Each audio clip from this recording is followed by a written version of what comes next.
Welcome back to Drive Your Thoughts podcast. I'm your host, Master Coach Carrie Marshall, and it's time to go after those goals. Yeah, whether ready or not, life's coming hard, no breaks, no stop. And if you put me on the spot, don't get it twisted, I never drop. If you feel a bit out of control and out the box, here's a way that you could drive your thoughts. Turn this podcast on, it's a lock. Carrie Marshall on the clock. Hey, what's up, everybody? Okay, so today we're going to start with a little bit of a disclaimer. We are going to talk about seasonal depression, but this is not a medical diagnosis for you. I'm not going to tell you what to do. The very, very first thing that I want to tell you is please go and talk to a healthcare professional. If you think that you might have seasonal depression in general, I really want to encourage you to go and talk to your healthcare provider. So what we're going to do today is we're just going to talk generally about seasonal depression. I'm going to just kind of share my own journey with you, but also remember that I am not a doctor and I am not telling you what to do. So I want you to go and talk to your healthcare provider so that you really can get somebody in your corner. And we're going to talk about that soon, but we're going to just kind of talk about like getting somebody in your corner that you really can go and talk to and get some help through some of these things. Okay. All right. Now that that's been said, hey, everybody, how are you? Okay. So I want to talk about seasonal depression today because I saw the funniest video pop up on my feed just the other day. And it was a guy and he was in like some pajamas and he was just like, I think the little thing on it said like, hey, just getting my seasonal depression outfit ready. Like, what are y'all wearing for the season? And that really struck me because anybody that suffers with seasonal depression knows that that's kind of like a real thing. Like, hey, this is my outfit or my uniform for the season that I kind of struggle with seasonal depression. And so it just kind of got me thinking again about how many people in the last year that I've shared about my seasonal depression have come up to me and asked me about it or have kind of talked to me about their own struggles with that. And so like I said before, I'm just going to kind of generally talk about this, my own personal experience. But the first thing that I want to say for everybody is we all suffer with ups and downs through our life. And so I know that for me, seasonal depression is something that comes. And when it comes, it almost feels like this blanket of like darkness just kind of like hovers over me. And I know that it kind of hits because it's like really hard to get out of bed, or I don't want to do the things that I'm usually loving to do. Like even like read a book sometimes feels like a struggle. And so I want you to know that we all kind of go through these things. I actually had a couple, I think 2 or 3 of my clients that also suffer with this. I've had podcast guests that have kind of told me about their own struggle with it. And so everybody needs to do something different. But the number one thing that I want you to know is that you absolutely can get help. Whether you're a teenager, an adult, male, female, whatever, it doesn't matter. You really can get help for your depression. And I know that somebody actually reached out to me on Instagram and was like, listen, my wife doesn't know that I have depression. I don't have an actual diagnosis. Like, what can I do about this? And the very first thing that I want everybody to do is like, call your doctor. Seriously, call your doctor. That is the very first thing that we should be doing when we talk about depression, because our doctors really are, we're going to create like a team around us of people that can support us. And your doctor is like the number one person that you need on a team. Now, I realize that some doctors aren't great with this. And so if you've asked or talked to a doctor about depression and you just didn't feel like you got the support you needed, go to another doctor. It's like anything else, right? Like you go to a fast food joint and you don't like the food. You don't go like, I'm done eating fast food. You go, I didn't really like that burrito. Maybe I'm going to go to a different burrito place, right? That's what you almost have to do with your own diagnosis, number one. And then also just like treating and managing your depression, whether it's seasonal or whatever. So I started to understand that I had depression right when I was having babies. So the very first time I had my first baby, so much stress and anxiety. I had postpartum. I had no idea what it was. So I just kind of like soldiered through it. It was hard. It was all of the things. And I realized that I probably should have got help. Second time I was pregnant, I felt so embarrassed. I was so embarrassed that I couldn't function. I was so embarrassed that like I was having all these thoughts and feelings. And so I didn't get help. And my marriage struggled. My kids struggled. I struggled. And I realized looking back, I wouldn't change anything about it because, of course, I don't believe in like changing your experience. But I do wish that there would have been more people talking about it. And so afterwards, about, I think it was like my 6-month appointment or something I was in, and I kind of mentioned to my doctor, like, yeah, I've just really been struggling like mentally. And he's like, oh, well, postpartum. And I'm like, no, I have no idea what you're talking about. So it really made a difference because between my second and my third baby, I had a miscarriage. And so that was one of the things that me and my doctor talked about was like depression after a miscarriage. And that was really beneficial. And then when I got pregnant with my last daughter, one of the first things that we talked about at my very first appointment was postpartum depression. And it was such a different experience to have my doctor be on my side, part of the team, asking me about my mental health, really kind of asking those questions to make sure that I was in a safe place for myself and for like my family environment. And so that was really cool for me to have the experience of not having help and then actually getting help. And so when we talk about seasonal depression, it's the same thing. Like when you have somebody that's on your side, it's such a great conversation to have when you can go into October or whenever it hits for you. I'm going to use October to like March or April because I know that that's for a lot of people when it happens. And so great to be able to have a mental health team around me so that I can say like, okay, hey guys, this feels like it's hitting. I think I've said this on the podcast, but like last year it hit so early and so fast that I wasn't ready. I was kind of like, what's going on? And it was actually like a friend of mine that was like, hey, is your seasonal depression kicked in already? And I was like, oh my gosh, there it is. So I just want to kind of be open about this because I do think that so many people struggle with this and they just don't say anything. So I want to just kind of tell you a couple of things that I do to kind of help me through the season. The first thing is I have my 5 things that I do just to make sure that like if nothing else gets done, if I can't do these 5 things in, I think it's like 3 days in a row, then I know that I need to tell people.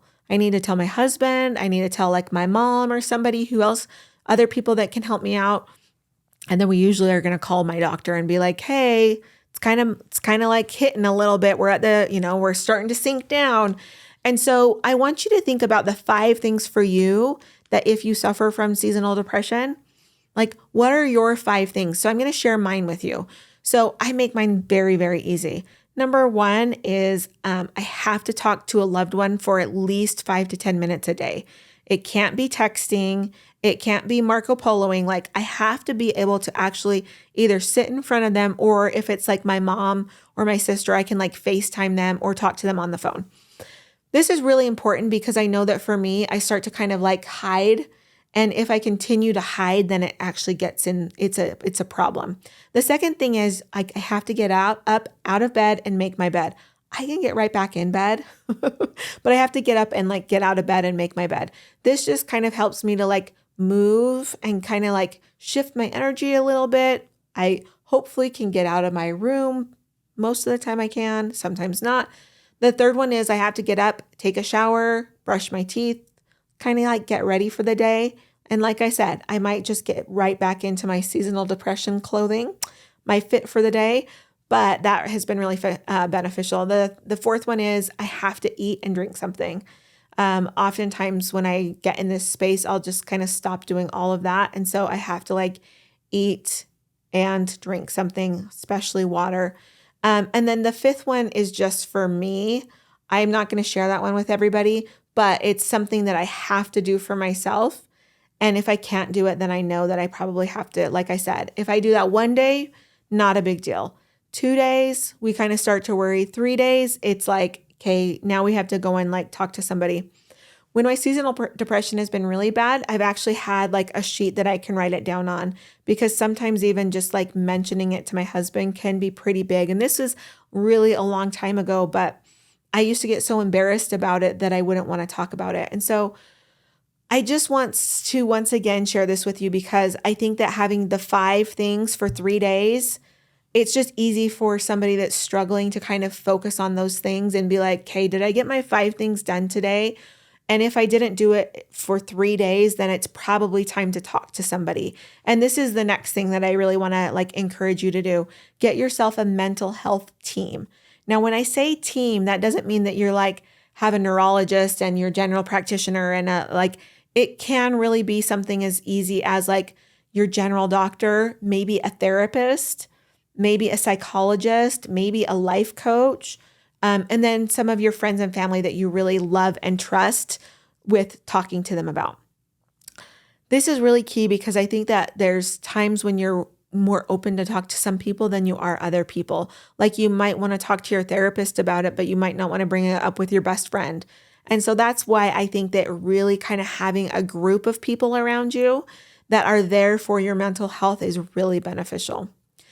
The last and probably the one that is like, I think people talk about it, but we don't really talk about it enough is really making sure that you're getting the right sun, you're traveling if you need to. I talked to one of my podcast guests that kind of told me like, the reason I travel is in the winter especially is for my mental health.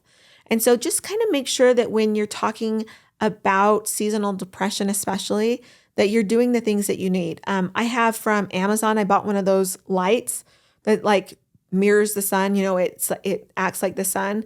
That was helpful. This year we got a sauna. I had another friend come and tell me after I kind of talked about seasonal depression, she's like, you've got to get a sauna. She's like, it's one of the best things that you can do for your mental health during the winter season, especially in Utah. So thank you for that recommendation. I've got the sauna now. And so far it's been really fun. I've really loved it. And so I'm interested to see how it's going to do with my seasonal depression. The last thing that I want to mention is it's okay. Like we all struggle mentally. I think that that's one thing that a lot of people kind of don't really get is that mental health struggles are a lot like our physical struggles with our body, meaning that some people might struggle all of the time and they might have to have a completely different plan for themselves if they find that they always are sick or get hurt or have an ailment, that they just have to be a little bit more on top of it. But that's the same with our mental health. Every single person struggles with mental health at one time or another. And I just want to encourage everybody to look at it that way as like, do I feel fit mentally? And if not, then what am I doing in order to get it back to where it needs to go? Maybe sometimes like my daughter was just sick over the weekend. I'm like, what do you need? She's like, I need a sleep and then I need some fluids. She's like, I don't want food. I don't want this. I was like, amazing. I got you. She knew exactly what she needed. She doesn't need me to tell her that because she can kind of feel within her body what's going to work. It's the same with our mental health. We've got to be willing to just kind of tell ourselves some days, like the anxiety is so much that I just need to turn off social media. I don't need all of the news coming at me all of the time. And that can be really, really beneficial for us to understand. But that's why we need a mental health team, because occasionally you're going to get to the spot where you've been maybe a little bit mentally sick for a little bit, and you're going to want to go and see a doctor about it. Go to Instacare, go to your primary care, go and talk to your therapist, your psychologist, the people that have the tools necessary to then go and help you with the next step. I know that when I kind of almost like know that seasonal depression may happen, I kind of just expect it to at some point during the winter season. But when I can go about it with that, it helps me so much. And I know that there are some of you that have been in depression for a long time. It's not seasonal. I know that some of you suffer with other things besides that. And I just want you to know that that's okay. You know, it sucks. I'm not saying that it's not hard, but what I'm saying is that doesn't mean that you're less than anybody else because you struggle with this. I worked with men for so many years, men exclusively, so many years, and it was really discouraging to me to see how many men felt like feelings or struggling mentally meant something about them as a man. And so I have such a sweet spot for men in general, that I want you to know that when you feel down, when you feel depressed, whether it's a seasonal depression or whatever, please reach out and get help. We've lost way too many men to suicide because of the lack of awareness about being able to reach out and ask for help and say, I don't feel good, and that's okay. I really want to help as many people as I can with seasonal depression because I do know that it's something that once you start to watch the symptoms, track the symptoms, and then have kind of your plan of what to do next, that it's not going to get rid of it necessarily, but it really can help you manage that seasonal depression during the time that you're facing it. So please create your 5 list. Make sure that you're doing them for at least 3 days, right? If you can't go 3 days without doing all 5, it's probably time to talk to somebody. And then make sure that you're getting medical help. Get on the phone with your doctor, therapist, whoever you need to, and say, hey, I think I have seasonal depression. I'm just creating a team that I can have support me through the next season. Are you all in? I bet you can find some people. Hope this has been helpful, and we'll see you next time. Bye. Thanks for listening to this podcast episode. If you're ready to get in the driver's seat of your own life, you can come and follow me at Drive Your Thoughts Coaching on Instagram, or come and see more ways to work with me at driveyourthoughts.com. Yeah, whether ready or not, life's coming hard, no breaks, no stop. And if you put me on the spot, don't get it twisted, I never drop. If you feel a bit out of control and out the box, here's a way that you could drive your thoughts. Turn this podcast on, it's a lock. Carrie Marshall on the clock.